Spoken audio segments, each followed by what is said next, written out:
Hi guys! Welcome to my vlog! Today is Weya Day or year-end party for 2023.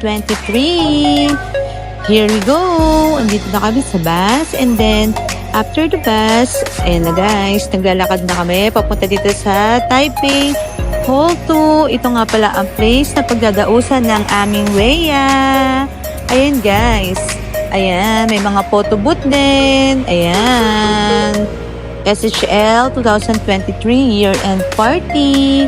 Ayan guys, ito nga pala ang kanilang program. Ayan guys, ganito ang nagaganap sa Weya dito sa mga factory worker dito sa Taiwan. Ayan guys, meron ding mga nag-perform. Syempre, ayan, cheers! Nag-cheers ang lahat ng mga Filipino worker and Taiwanese at iba pang mga foreign worker dito para sa tagumpay ng company. Ayan guys, ito na nga pala ang kanilang mga dishes na kanilang sinaserve.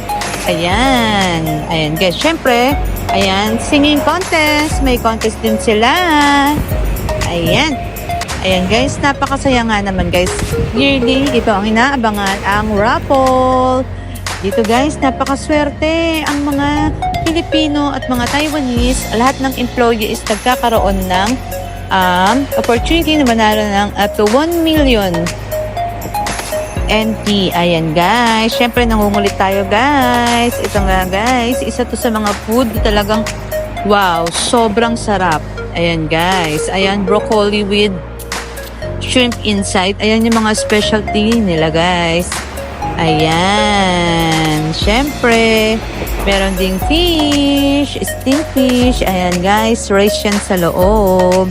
At syempre meron ding wine. Ayan guys, dito tayo sa view from the back. Ayan, inikot ko talaga yan guys para ipakita sa inyo kung ano ang itsura ng Weya dito sa Taiwan. Kaya guys, yung ibang mga nasa Pinas dyan, good for kung gusto nyo mag-factory worker, mararanasan nyo rin ang pag-Weya dito. Syempre guys, uwian na. Ayan, waiting to the bus. Thank you for watching. Bye. Pero syempre, ayan, picture. Ayan, ang aming mga co-worker, leader. Ayan, mga Taiwan people. May mga Philippine renten. Ayan.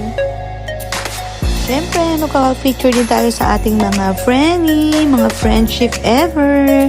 Ayan, siyempre magmamaganda tayo. Thank you for watching guys. Bye!